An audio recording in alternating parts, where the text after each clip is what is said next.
The formal transfer of sovereignty on December 27, 1949, marked the end of Indonesia's struggle against Dutch colonial rule, yet it also ushered in an equally formidable challenge, transforming independence from a symbolic victory into a functioning nation-state. The Republic inherited a fragmented archipelago, a population fatigued by years of warfare, and infrastructure that had been devastated by both colonial exploitation and revolutionary conflict. From the outset, Indonesia's leaders confronted a daunting array of issues. Governance required immediate attention. Establishing effective ministries, judicial systems, and administrative structures across thousands of islands was no small feat. The central government, headquartered in Jakarta, faced the logistical challenge of coordinating local administrations while respecting regional autonomy. Many areas were still under the influence of pre-revolutionary power structures, where local elites had collaborated with the Dutch or maintained quasi-independent authority. Integrating these diverse regions into a unified political framework required both tact and firmness. Security remained a pressing concern. Guerrilla fighters, having spent years engaged in irregular warfare, needed to be demobilized, retrained, or incorporated into the formal military. Weapons proliferation, particularly in remote areas, presented risks of local conflicts escalating into destabilizing incidents. Meanwhile, certain regions, such as parts of Sumatra and Sulawesi, harbored separatist sentiments, influenced by lingering colonial divisions or local power disputes. The Indonesian government understood that sovereignty could not survive without internal cohesion. Political unity and security enforcement became intertwined priorities. The economic landscape in the post-independence period reflected the scars of colonial exploitation and war. Agricultural production had declined due to disrupted trade networks, damaged irrigation systems, and the absence of laborers conscripted during the conflict. Industries that had once supported colonial trade were in disarray, and transportation infrastructure, including ports, roads, and railways, required urgent repair.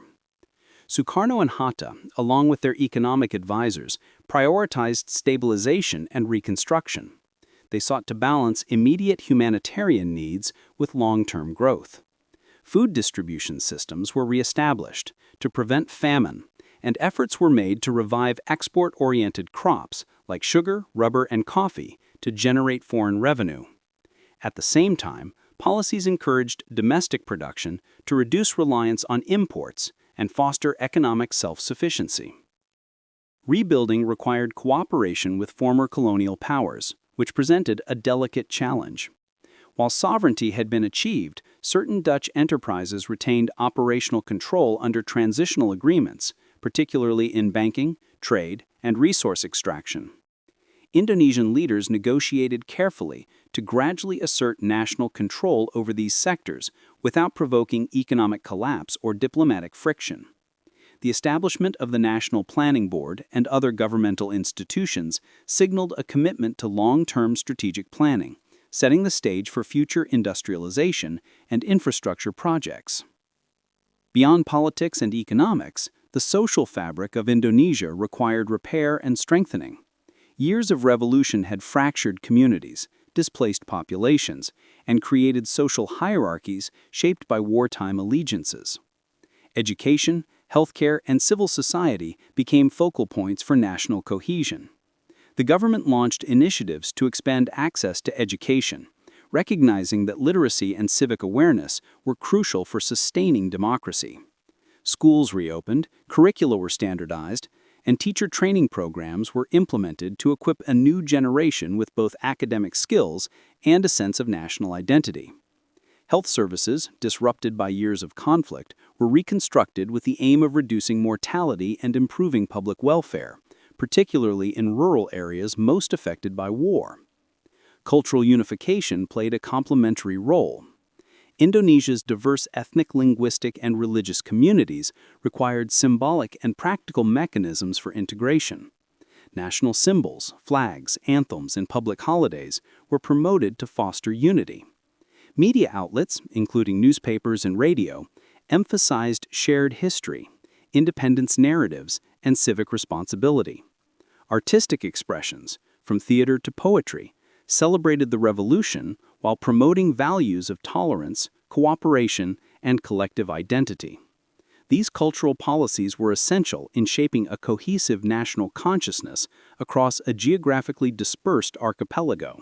The archipelago of Indonesia, stretching over 17,000 islands, had long been a jewel of Southeast Asia, coveted for its spices, coffee, rubber, and rich natural resources.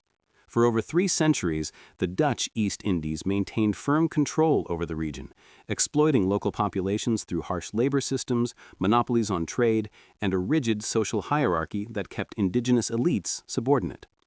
By the early 20th century, however, the stirrings of nationalism began to challenge colonial authority. Intellectuals, writers, and student organizations debated the future of Indonesia, advocating independence even as the colonial administration sought to suppress dissent. The advent of World War II and the Japanese invasion of 1942 drastically altered the trajectory of Indonesian history. The Dutch, unprepared for Japan's rapid military expansion, surrendered with little resistance.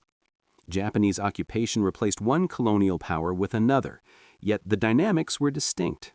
Japanese authorities implemented a mixture of repression and co-optation, aiming to extract resources for the war effort while fostering loyalty among local elites.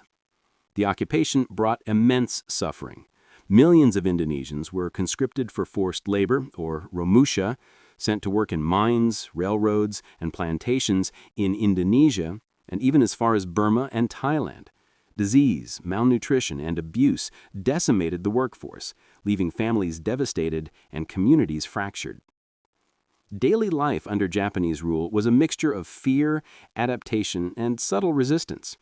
Urban residents in Jakarta and Surabaya faced strict curfews, rationing, and the constant presence of Japanese soldiers. Rural communities contended with requisitioned rice, coerced labor, and aggressive recruitment of young men into paramilitary organizations. Yet within these constraints, Indonesians found ways to preserve elements of their culture. Traditional ceremonies, folk music, and language became acts of quiet defiance, preserving national identity under the scrutiny of occupiers. The Japanese also inadvertently strengthened the nationalist movement. Recognizing the strategic value of Indonesian cooperation, they established schools, promoted the Indonesian language, and allowed certain political organizations limited activity. Most significantly, they trained Indonesian youth in paramilitary groups such as PETA or Pembela Tanah Air, defenders of the homeland. While ostensibly meant to support Japan's war aims, PETA provided invaluable military experience and organizational skills that would later serve the independence struggle. The leaders of this movement, Sukarno and Hatta, others, leveraged these programs to cultivate a cadre of disciplined, politically aware youth prepared for leadership in a free Indonesia. Sukarno and Hatta navigated a delicate balance during these years. They outwardly cooperated with Japanese authorities to gain political leverage, yet covertly nurtured nationalist sentiment. Sukarno delivered speeches emphasizing unity, self-determination, and pride in Indonesian heritage, carefully threading between cooperation and resistance. Hatta focused on economic and administrative preparation, instructing students and civil servants in the governance skills that would be essential for an independent state. Both men faced personal danger. Any misstep could have led to imprisonment or execution, yet they pressed on, aware that the future of the nation rested on their strategic foresight. Resistance took many forms. In urban centers, secret newspapers and pamphlets spread messages of independence, cautioning against Japanese exploitation while inspiring hope for the future. Students and intellectuals held clandestine meetings, discussing political strategy and envisioning the structure of a future republic. In rural areas, villagers resisted forced labor quotas, requisitions, through passive resistance, work slowdowns, or subtle sabotage. Occasionally, open clashes occurred, with villagers attacking Japanese officials or disrupting supply lines, demonstrating that even ordinary Indonesians played a role in the growing struggle for autonomy. By mid-1945, Japan's grip on the islands weakened. Defeats across the Pacific and crippling shortages eroded administrative control, opening a window for decisive action. Indonesian leaders sensed the moment had arrived. The surrender of Japanese forces in Southeast Asia created a political vacuum. The Dutch had yet to return, and Allied forces were slow to enforce occupation law. Sukarno, Hatta, and senior nationalist leaders began covert planning, preparing to seize the opportunity for independence. The challenges were enormous. Timing had to be precise, support networks across the islands coordinated, and potential Dutch and Allied intervention anticipated. The youth movements, known collectively as Pemuda, played a critical role in this planning. Radical and impatient, they pressed for immediate action. Their energy and determination were tempered by the older nationalist leaders' strategic caution. Heated debates filled private rooms and hidden meeting halls. Sukarno and Hatta understood that any division between the generations could undermine the legitimacy of the movement. Coordination required diplomacy, patience, and trust. The political negotiation occurring behind the scenes was as delicate as any battlefield strategy.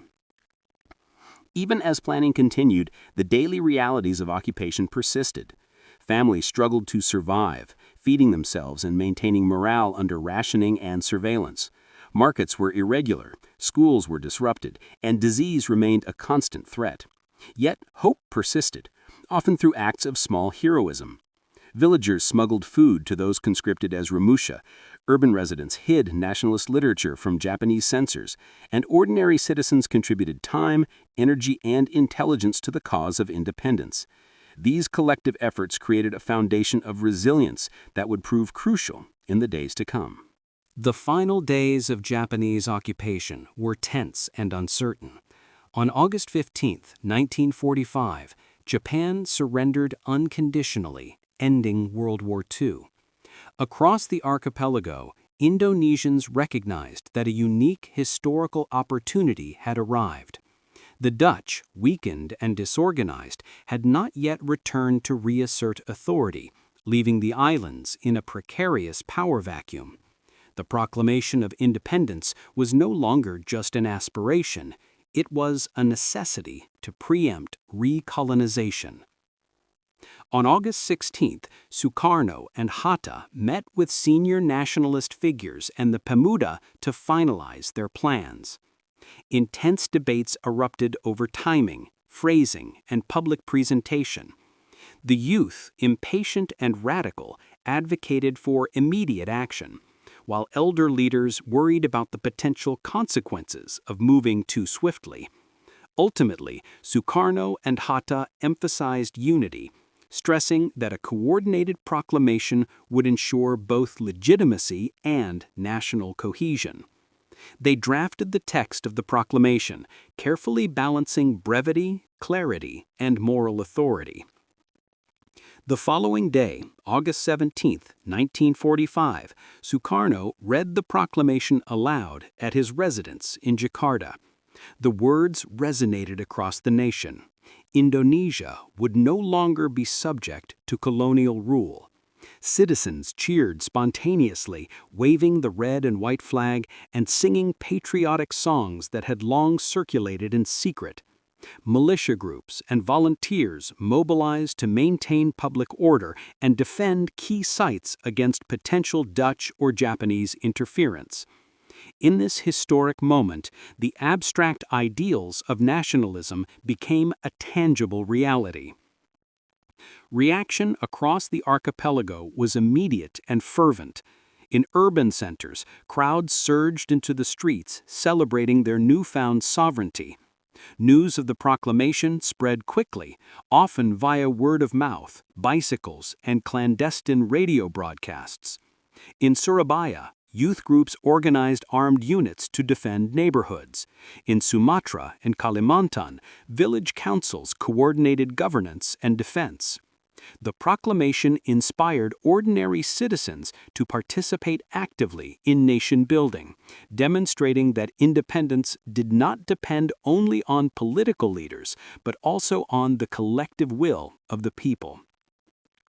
The period following the proclamation was perilous. The Dutch sought to reassert control, sparking armed conflicts that would eventually become the Indonesian National Revolution. Indonesian forces, though poorly equipped, leveraged guerrilla tactics, local knowledge, and civilian support to resist superior military technology and organization. Urban centers became hotspots of resistance, while rural areas maintained logistical networks and intelligence channels.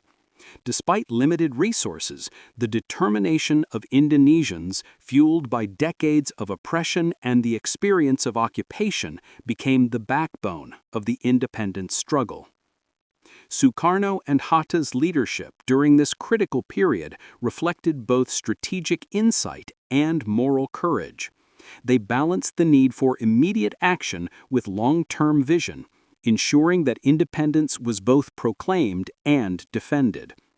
Internationally, they began to engage sympathetic nations, emphasizing the moral and legal legitimacy of Indonesia's independence.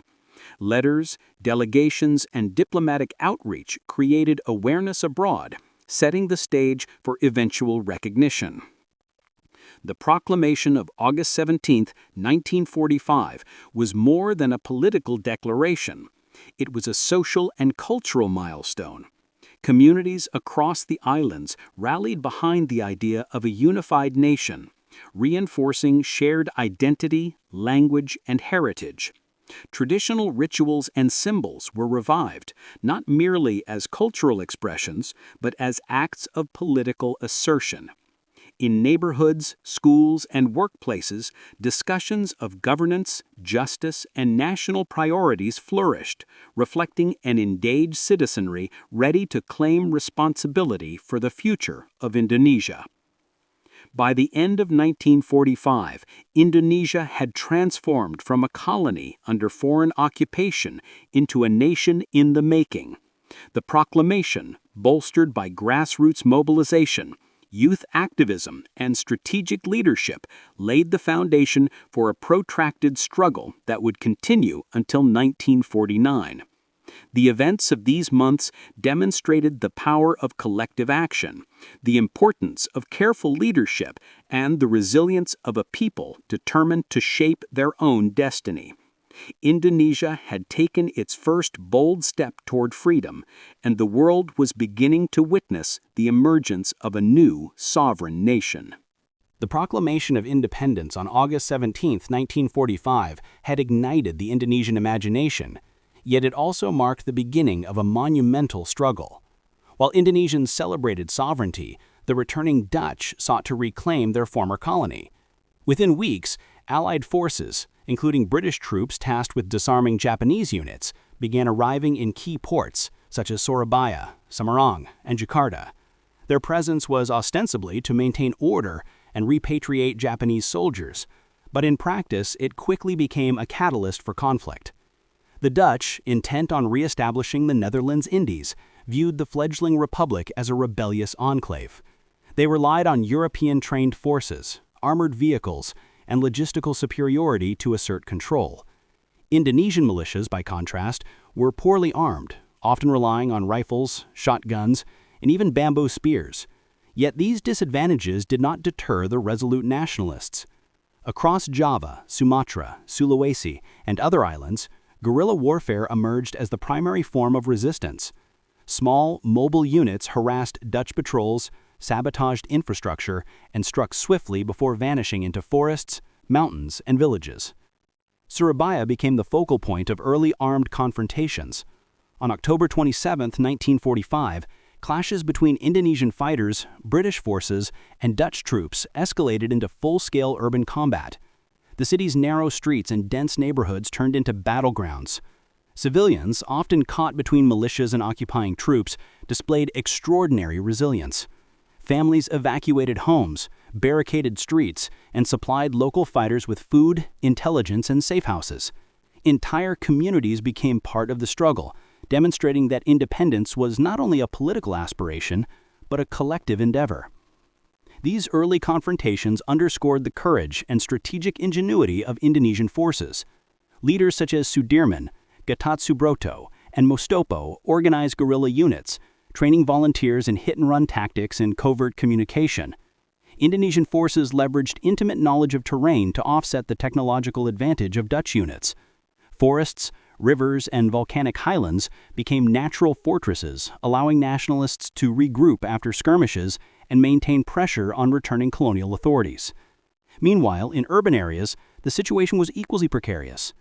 Indonesian youth groups, or Pemuda, maintained vigilance, controlling key intersections, safeguarding warehouses of arms, and monitoring Dutch troop movements. Civilians assisted in the transport of ammunition, clandestine messages, and food supplies. Hospitals and clinics were overwhelmed with casualties, yet medical personnel worked tirelessly, often improvising with limited resources. Stories of bravery abounded: a teenager delivering dispatches under fire, a mother sheltering fighters in her home, or a teacher transforming her classroom into a training site. These acts, seemingly ordinary, became the backbone of the national struggle. The Indonesian militias faced internal challenges as well. Disunity, regional rivalries, and limited coordination threatened their effectiveness. Javanese, Sumatran, and Sulawesi units operated independently, sometimes duplicating efforts or miscommunicating plans. Sukarno and Hatta, working from Jakarta, recognized the necessity of consolidating command structures. The establishment of the Central Indonesian National Committee, or KNIP, sought to unify political authority, coordinate military strategy, and foster national cohesion.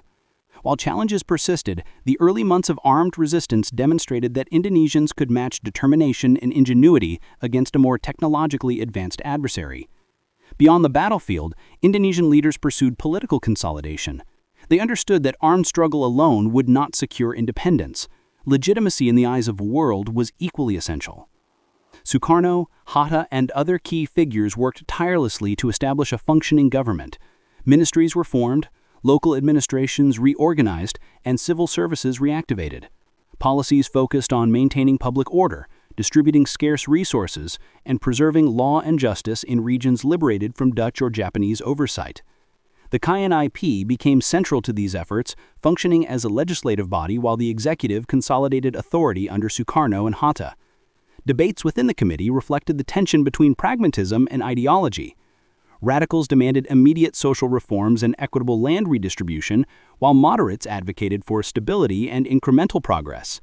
Sukarno skillfully navigated these disputes, emphasizing national unity and the urgency of defending independence before addressing broader social reforms.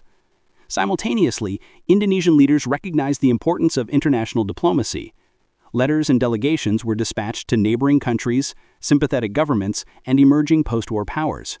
The goal was to gain recognition, build support, and prevent external intervention that could undermine the republic. The leaders emphasized the legitimacy of independence, the moral injustice of returning colonial rule, and the readiness of Indonesians to govern themselves responsibly. Although initial responses were cautious, these diplomatic efforts laid the groundwork for eventual international recognition in the years to come. Military and political strategies intersected in critical ways. For example, the Indonesian leadership encouraged local defense councils, composed of community leaders, youth, and former Japanese-trained PETA members, to manage security and maintain loyalty to the republic. These councils coordinated with militia units, monitored Dutch movements, and disseminated propaganda to inspire resistance and unity. Public rallies, cultural performances, and radio broadcasts reinforced national identity and the legitimacy of the new government. In doing so, Indonesians transformed ordinary towns and villages into nodes of governance, education, and mobilization, a testament to the ingenuity of a society in upheaval. The period also witnessed the emergence of key figures in the revolutionary struggle, whose influence would shape Indonesia's military and political landscape. General Sudirman, despite his youth and limited formal training, became the symbolic and practical leader of guerrilla operations. His commitment to mobility, morale, and tactical flexibility allowed Indonesian units to sustain operations against superior forces. Similarly, Hatta and Sukarno's continued engagement in administration, negotiations, and public communication reinforced the vision of a united, independent Indonesia, capable of self-governance. One of the most pivotal aspects of this period was the role of civilians in sustaining the revolution.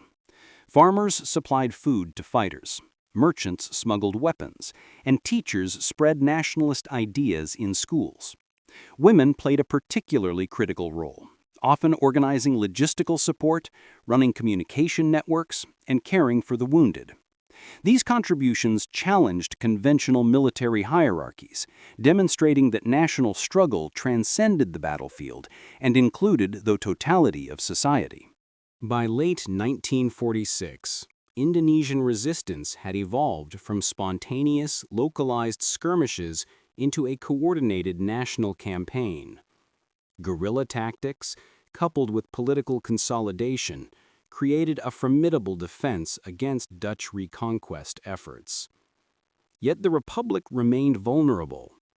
Dutch forces continued to arrive in reinforcements, equipped with modern weaponry and air support.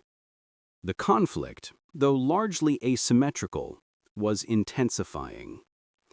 Indonesian leaders understood that survival depended not only on military ingenuity, but also on careful diplomacy, international awareness, and the ability to unify diverse regions and ethnic groups under a single nationalist banner.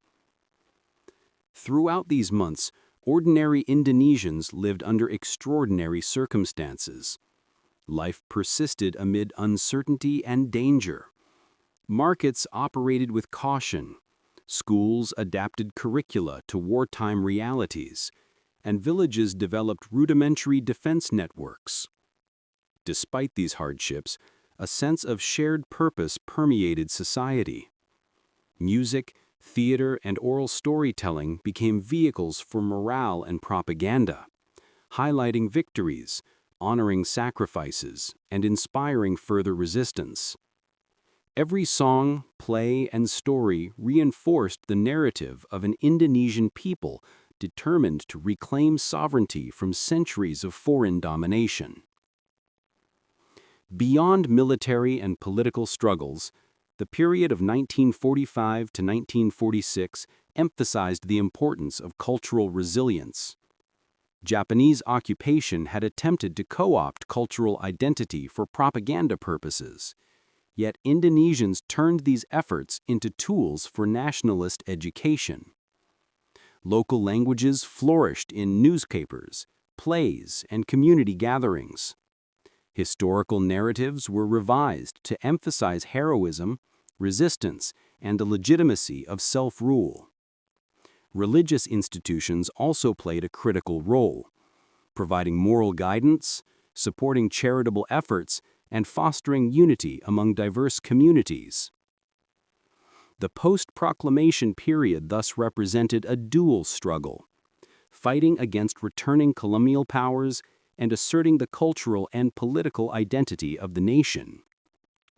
Education became a battlefield of ideas, with teachers emphasizing civic duty, national history, and collective responsibility. Communities organized literacy campaigns, political discussions, and civic programs to educate the population in governance, law, and public service. The vision of a unified Indonesian nation became not merely a political goal, but a lived, everyday reality for citizens engaging in the work of building society under conditions of conflict. Even the youth, initially radical and impatient, were gradually integrated into formal structures, aligning energy with strategy. Pemuda units worked alongside civil authorities, contributing to governance and defense, learning lessons in negotiation, discipline, and civic responsibility. The interaction between youthful zeal and mature leadership created a dynamic environment, fostering both innovation and stability during a precarious moment in the nation's history. By the close of 1946, Indonesia had transformed dramatically. The armed struggle had matured into an organized campaign of guerrilla warfare and urban resistance. Political structures were established across the islands, promoting governance, law, and order despite ongoing conflict. Civil society had mobilized fully, demonstrating that independence required not only soldiers and leaders, but also the participation and commitment of ordinary citizens. Indonesia was no longer merely a revolutionary aspiration. It was an emergent nation-state, alive with ambition, resilience, and determination. By 1947, the Indonesian Revolution had entered a complex phase in which armed struggle was only part of the battle. Now international diplomacy and recognition became crucial to the survival and legitimacy of the republic. Indonesian leaders realized that military victories alone could not secure independence. The world needed to see Indonesia not as a rebellious colony, but as a sovereign nation deserving of legitimacy under international law. The global context was unforgiving. Europe was still reeling from the devastation of World War II. The United Nations, formed in 1945, provided a new forum for resolving disputes between states, but the politics of recognition were deeply intertwined with the lingering power of colonial empires. The Dutch, determined to restore their former colonial authority, actively lobbied in Europe and North America to delegitimize the Indonesian Republic. Dutch diplomats framed the situation as one of law and order, the rebellion of a backward colony which required the restoration of legal governance. Indonesia, in contrast, relied on skillful diplomacy to counter these narratives.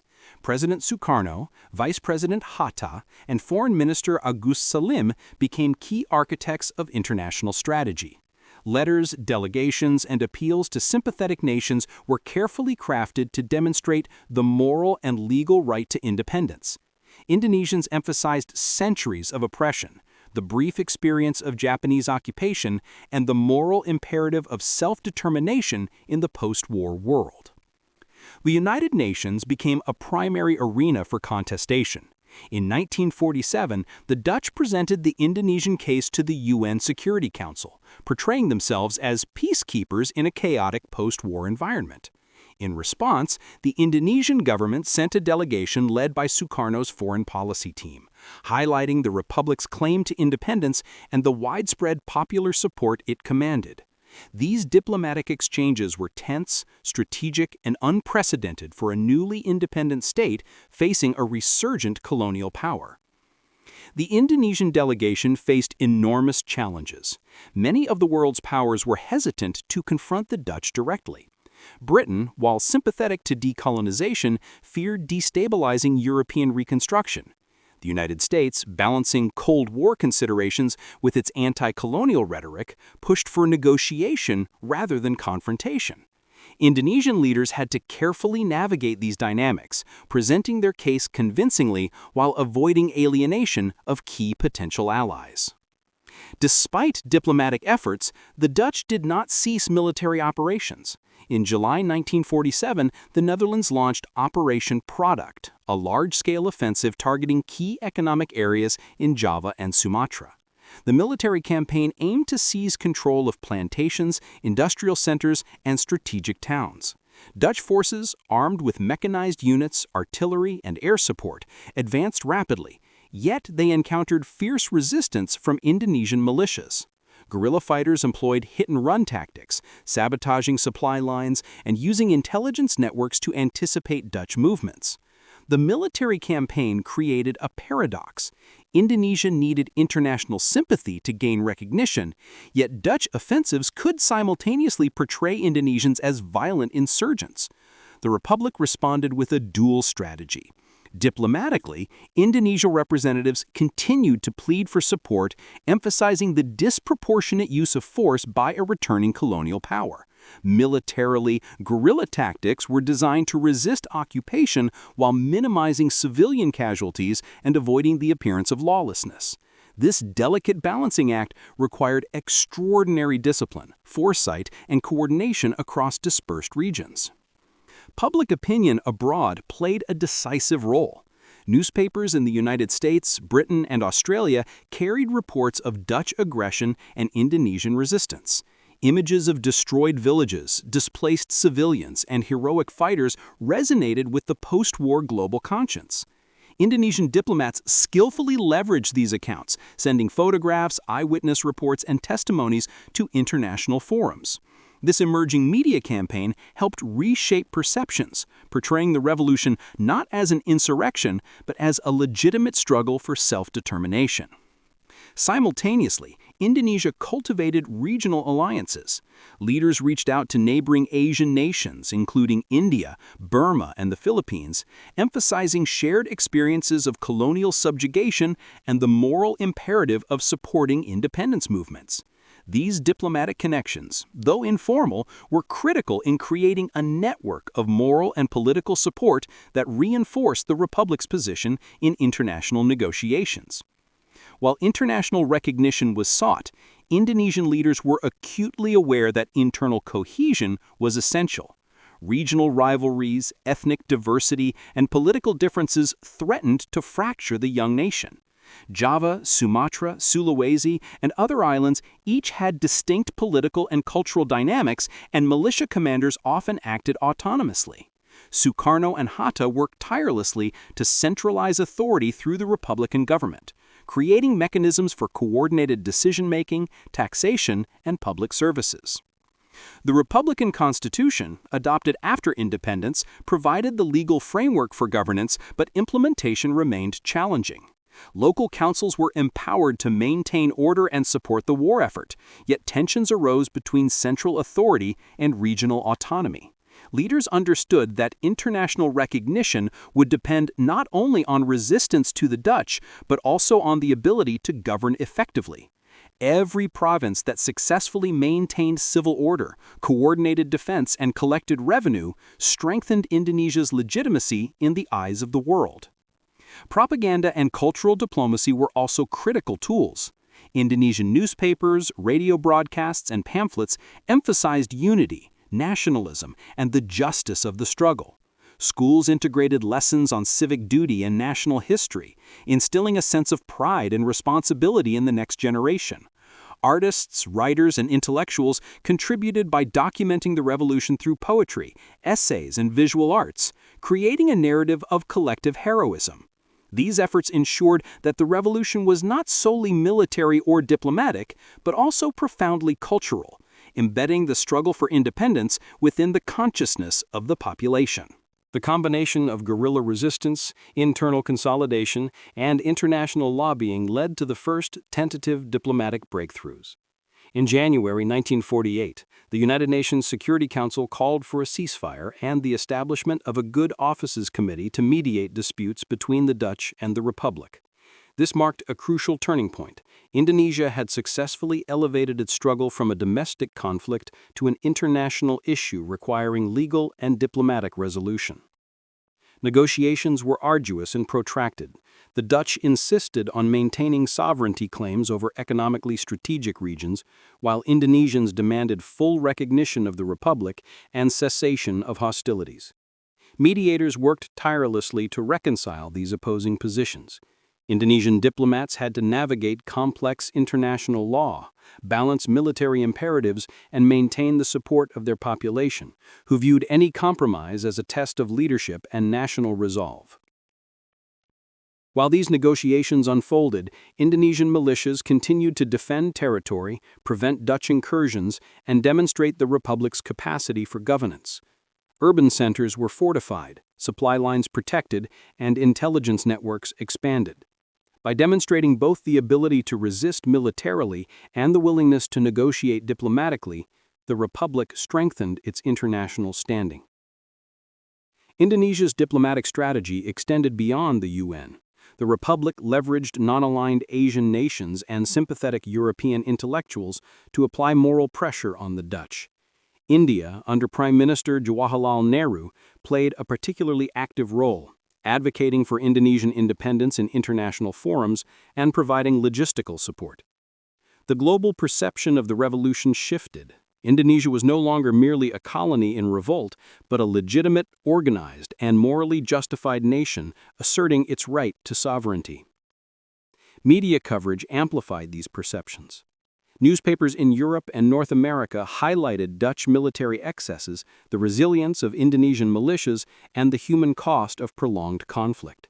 This international attention created political consequences for the Netherlands, including criticism in domestic politics and pressure from allies to negotiate.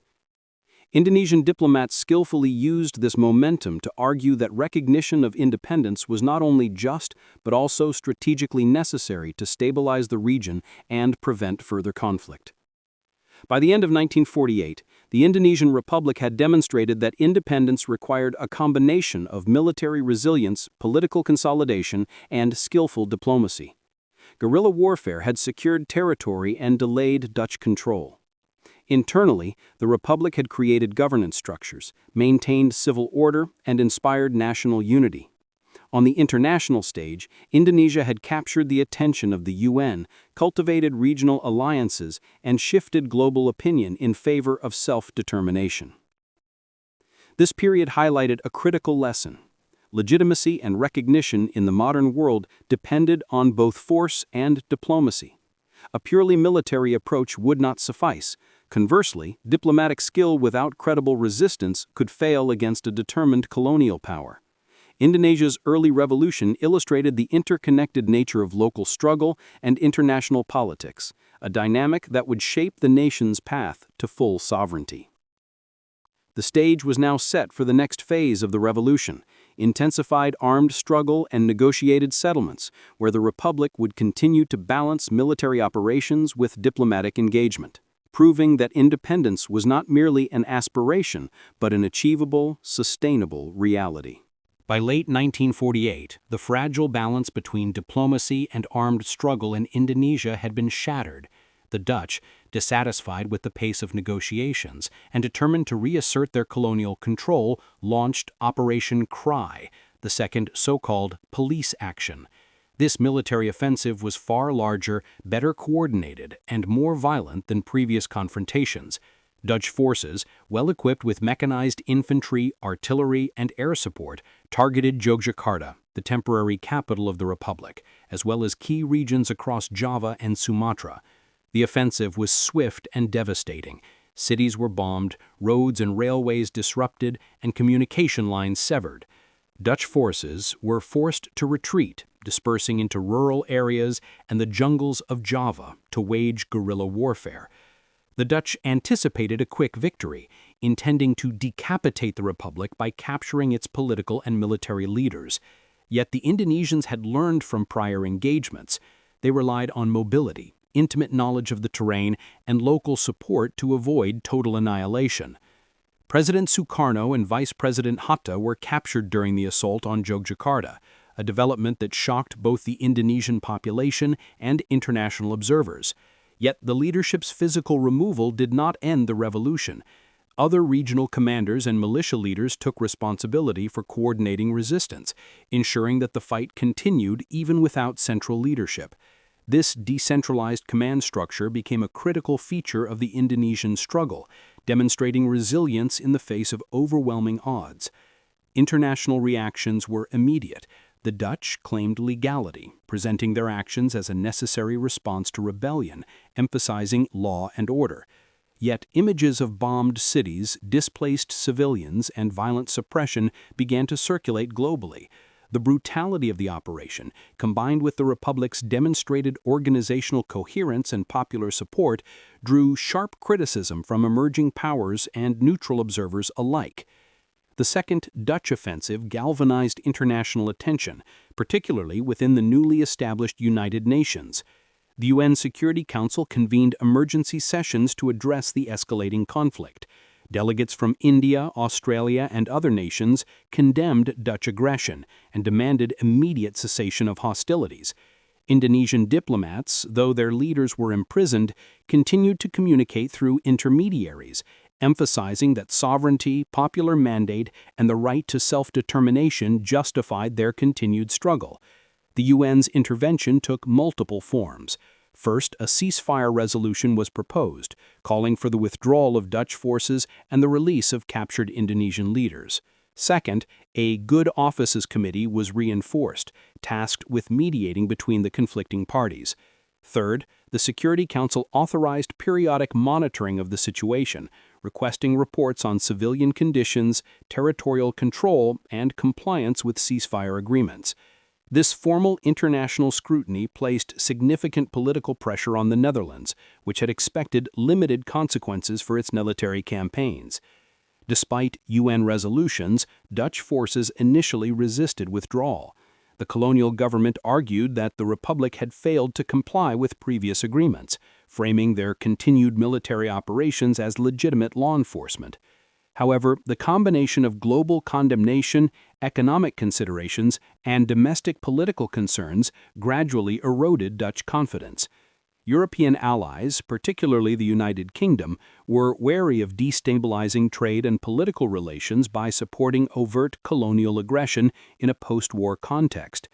Meanwhile, Indonesian guerrillas continued to harass Dutch supply lines, using sabotage, ambushes, and intelligence networks to maintain pressure. Even in areas under Dutch occupation, clandestine resistance groups maintained communication with the Central Republican Command, coordinated civilian aid, and disseminated propaganda emphasizing Indonesia's right to independence. These efforts reinforced the Republic's legitimacy, highlighting that Dutch military gains were temporary and politically unsustainable. The human cost of Operation Cry was immense. Thousands of civilians were displaced from cities like Jakarta and Solo, forced to flee into rural areas or improvised refugee settlements. Homes were destroyed, schools and hospitals damaged, and agricultural production disrupted. Food shortages became severe in certain regions, amplifying public suffering. Yet, even in these dire circumstances, the Indonesian population displayed remarkable resilience. Families established improvised shelters, local communities organized to distribute aid, and ordinary citizens participated in clandestine networks supporting guerrilla fighters. These efforts reinforced the Republic's legitimacy, highlighting that Dutch military gains were temporary and politically unsustainable. The human cost of Operation Cry was immense. Thousands of civilians were displaced from cities like Yogyakarta and Solo, forced to flee into rural areas or improvised refugee settlements. Homes were destroyed, schools and hospitals damaged, and agricultural production disrupted. Food shortages became severe in certain regions, amplifying public suffering. Yet even in these dire circumstances, the Indonesian population displayed remarkable resilience. Families established improvised shelters, local communities organized to distribute aid, and ordinary citizens participated in clandestine networks supporting guerrilla fighters. The international media reported extensively on these humanitarian crises. Photographs of bombed-out towns, children fleeing artillery fire, and families attempting to rebuild amidst ruins evoked strong global empathy. Indonesian diplomats leveraged this media coverage to reinforce their case for independence, framing the revolution not as a violent rebellion, but as a moral struggle against oppression. Public opinion in countries such as India, Australia, and the United States began to shift, creating diplomatic leverage that the Republic would use effectively in subsequent negotiations. Under mounting international pressure, the Netherlands reluctantly agreed to cease hostilities in early 1949. This marked a turning point in the revolution. The United Nations monitored the ceasefire, dispatched observers, and facilitated the release of key Republican leaders, including Sukarno and Hatta. These leaders returned to coordinate remaining military operations, rebuild governance structures, and solidify Indonesia's diplomatic position in preparation for negotiations on full sovereignty. Negotiations were intricate and multi-layered. The Dutch insisted on maintaining some economic privileges, control over trade routes, and temporary oversight of certain regions. Indonesian leaders, however, demanded unconditional recognition of the Republic and full territorial sovereignty.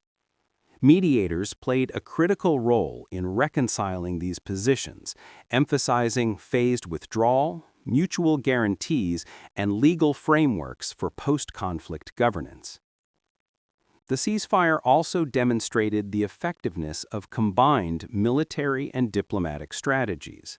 While guerrilla operations had ensured that Dutch occupation remained contested, diplomacy and international attention created the political and moral imperatives necessary for ending the conflict. Indonesia's ability to synchronize internal resilience with global advocacy underscored the sophistication and adaptability of the revolutionary leadership. The Indonesian Revolution unfolded in a world rapidly divided by the emerging Cold War.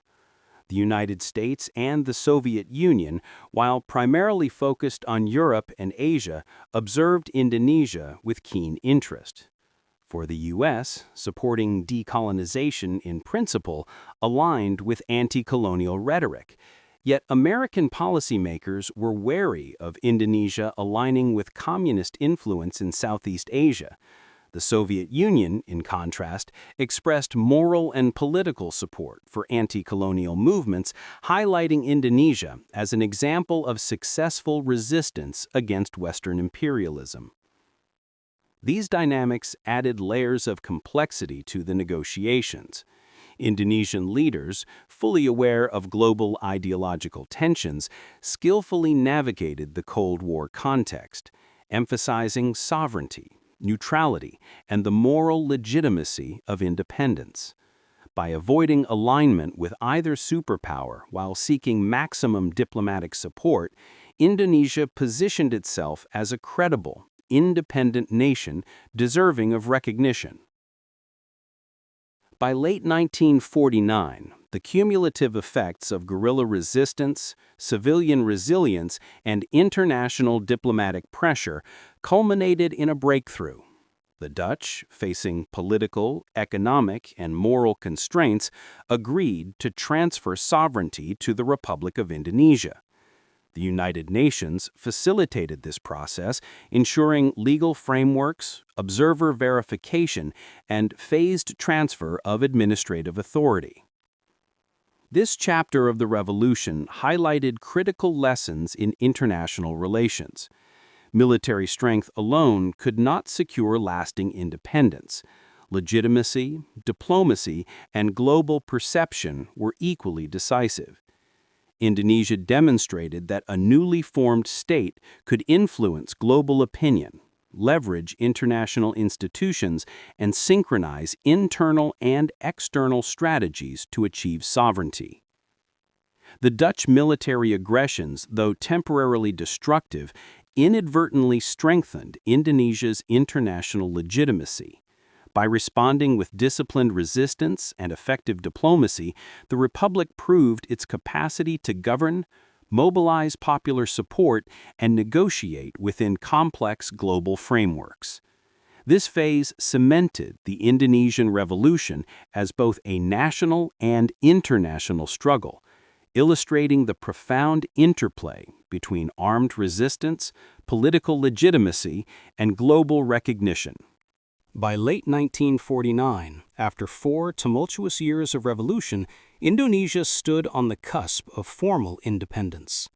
The relentless struggle against Dutch colonial rule had tested the resilience of its leaders, the endurance of its military forces, and the patience of its people.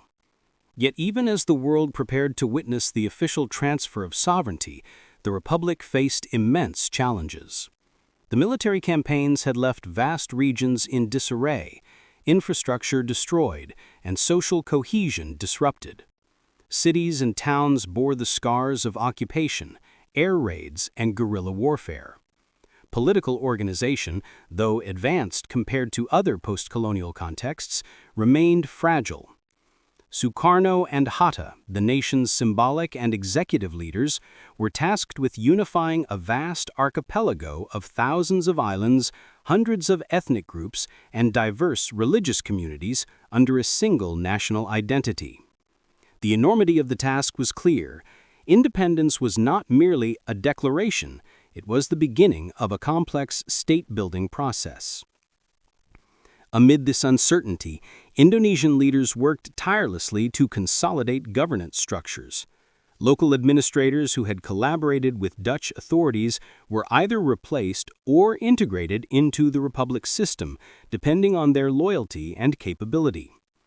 Military units, initially dispersed across the archipelago, were reorganized to ensure national security while avoiding friction with civilian authorities. The nascent government sought to establish legitimacy not only through political rhetoric, but through tangible action, rebuilding schools, reopening courts, restoring civil services, and addressing the immediate needs of the population. The transfer of sovereignty was not merely a domestic affair, it was a global event. International recognition, particularly through the United Nations, was crucial to cementing Indonesia's status as a legitimate, independent nation. The UN played an instrumental role in facilitating negotiations between the Dutch and the Indonesian Republic. Observers were dispatched to oversee ceasefires, monitored troop withdrawals, and verified territorial control. Negotiations took place against the backdrop of cautious optimism and lingering distrust. Dutch officials, while publicly acknowledging the inevitability of sovereignty transfer, sought guarantees for economic concessions, protection of Dutch nationals, and continued influence over certain trade routes. Indonesian leaders, meanwhile, were resolute in securing unconditional sovereignty while emphasizing reconciliation, national unity, and the importance of a peaceful transition. Sukarno and Hatta personally engaged with Dutch representatives, employing a combination of moral authority, strategic patience, and appeals to international law. The Republic emphasized its victory in both military and diplomatic arenas, highlighting the widespread popular support that made any attempt to reassert colonial control politically untenable. Letters, meetings, and diplomatic communiques were exchanged tirelessly, reflecting the meticulous care required to prevent missteps that could reignite conflict or provoke external interference. The negotiations culminated in the Indonesian-Dutch Roundtable Conference, RTC, held in The Hague in August 1949. Delegates from the Republic, the Netherlands, and the United Nations convened in a tense yet historic dialogue. The RTC addressed three critical issues: the recognition of Indonesian sovereignty, the handling of Dutch economic interests, and the framework for political transition in areas previously under Dutch control. During the conference, representatives from the Indonesian Republic articulated a vision of a united and independent Indonesia, stressing the principles of democracy, national unity, and the protection of minority rights.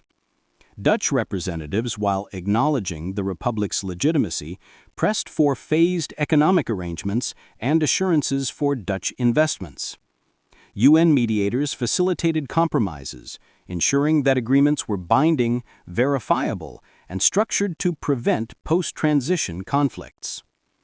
The resulting agreement, the Indonesian-Dutch Roundtable Conference Agreement, formalized the end of colonial rule. The Republic would receive full political authority over the archipelago, while certain transitional economic arrangements allowed the Dutch to retain temporary concessions in trade and industry. Critically, the agreement was signed under the auspices of the United Nations, conferring international legitimacy on the Republic and signaling the broader decolonization trend sweeping Asia and Africa. With the legal framework in place, the Indonesian government prepared for the official transfer of sovereignty. Jakarta, designated as the new capital, became the epicenter of national attention. Streets were cleaned and decorated, public buildings restored, and ceremonial spaces arranged to reflect the gravity of the moment. Military units, previously engaged in guerrilla operations, were reorganized to provide ceremonial guard and symbolic representation of the Republic's strength and unity. The leadership understood that independence was both a symbolic and practical milestone. Sukarno, as president, would assume the highest office of a sovereign nation, while Hatta, as vice president, would guide the establishment of administrative and economic institutions. Together, they represented continuity, stability, and the promise of democratic governance in a nation emerging from the chaos of conflict. Public awareness campaigns encouraged citizens to participate in celebrations while acknowledging the challenges that remained, fostering a sense of ownership and shared responsibility for the future. Cultural performances, parades, and religious observances were planned to mark the historic transition.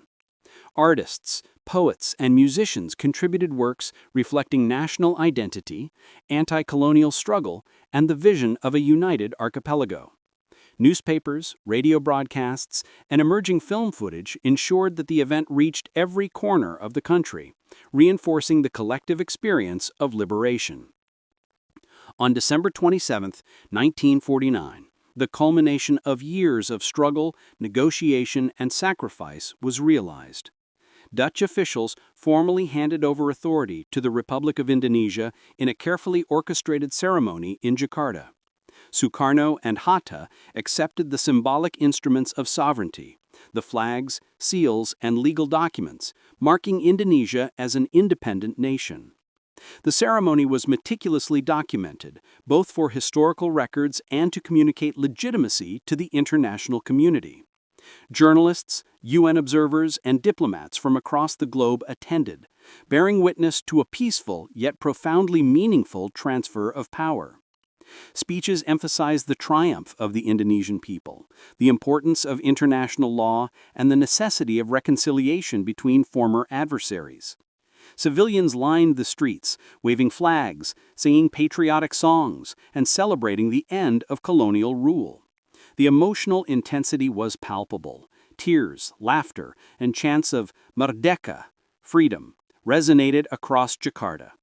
Soldiers who had endured years of guerrilla warfare marched in formation, while local leaders addressed citizens, emphasizing unity, national identity, and the responsibility that independence entailed.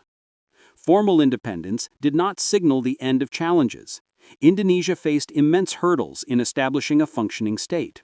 Regional separatism, political rivalries, economic recovery, and the integration of diverse populations required decisive leadership and vision. Sukarno and Hatta, aware of the fragile nature of newly acquired sovereignty, embarked on policies aimed at centralizing governance, rebuilding infrastructure, and fostering national identity. Economically, the country had to reconcile wartime disruption with peacetime growth. Dutch companies retained some operational privileges under transitional agreements, necessitating negotiations to balance foreign investment with national development. Fiscal systems, banking institutions, and trade policies were redesigned to reflect independent priorities. Socially, the government faced the task of integrating former guerrilla fighters, civil servants, and displaced populations into cohesive structures. Education, healthcare, and civil services became focal points of reconstruction efforts.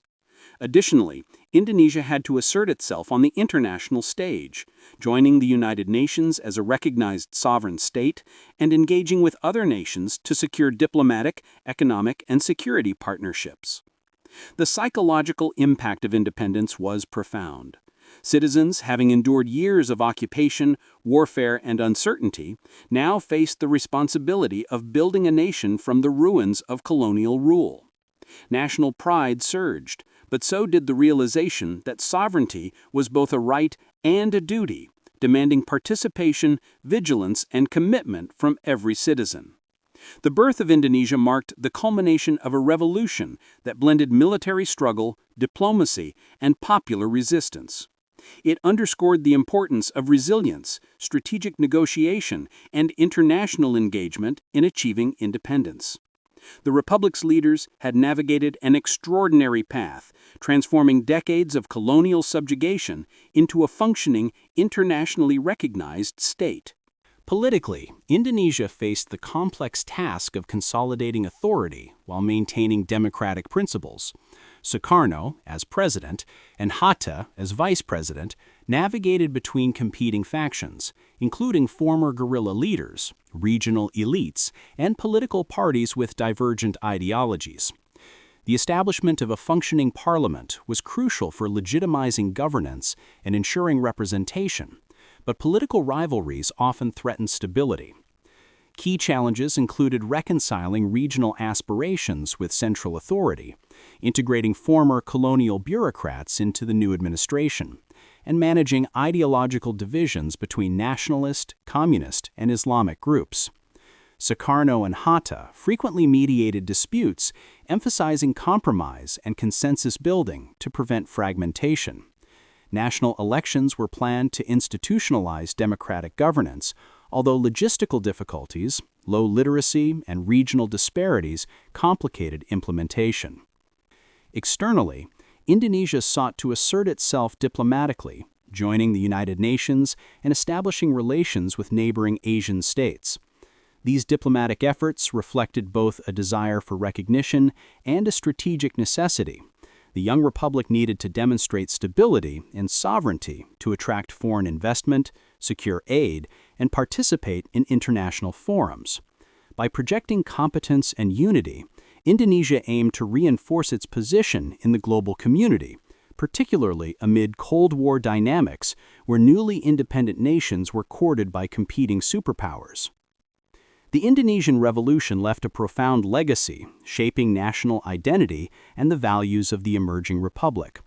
The struggle against Dutch colonial rule had instilled a sense of pride, resilience, and collective purpose. Stories of guerrilla fighters, mass mobilizations, and diplomatic victories became foundational narratives, celebrated in schools, commemorations, and popular culture. This period highlighted the interplay between military struggle and political negotiation.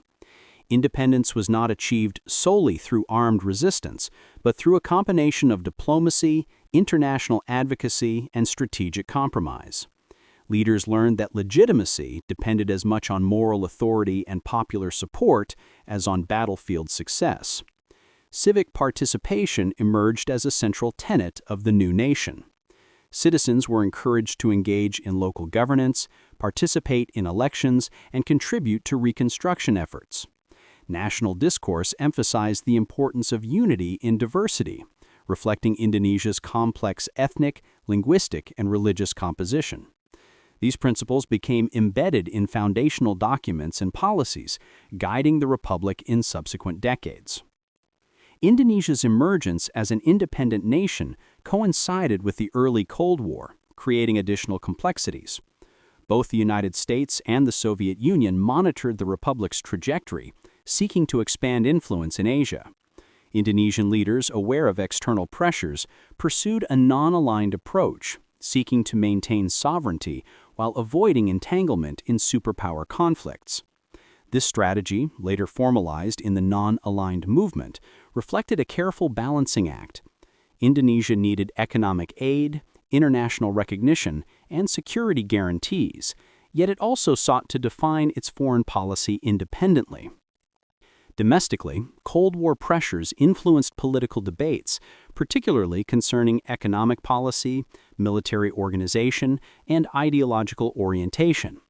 Communist and socialist movements gained influence in certain urban centers, while nationalist and Islamic factions advocated different visions of development and governance. Sukarno's leadership emphasized unity and pragmatism, seeking to mediate these competing forces while maintaining focus on reconstruction, nation-building, and national security.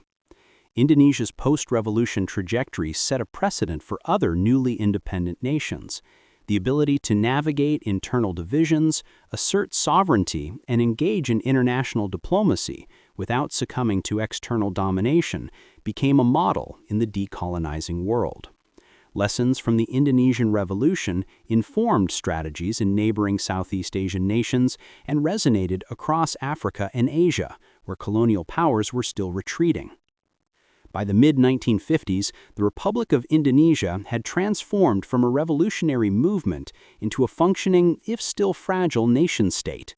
Its success in achieving independence demonstrated the power of national unity, popular mobilization, and strategic diplomacy. The revolution's memory became central to national identity. Commemorative events, education programs, and media narratives reinforced the lessons of perseverance, negotiation, and civic responsibility.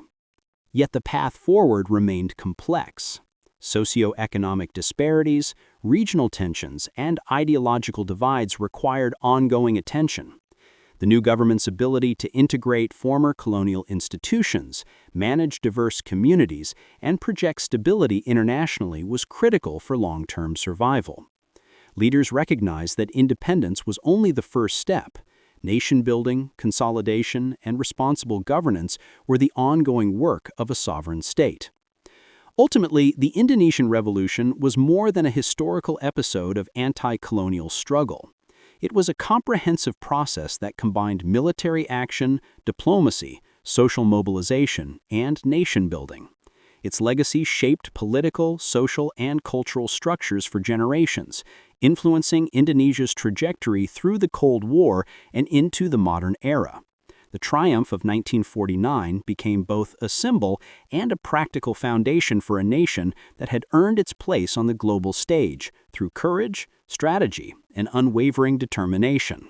The story of Indonesia's struggle for independence reminds us that freedom is never given.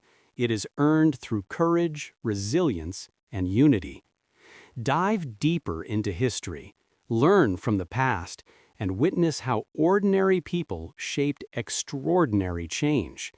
Subscribe to our channel, share this journey with others, and join us as we explore the events that defined a nation.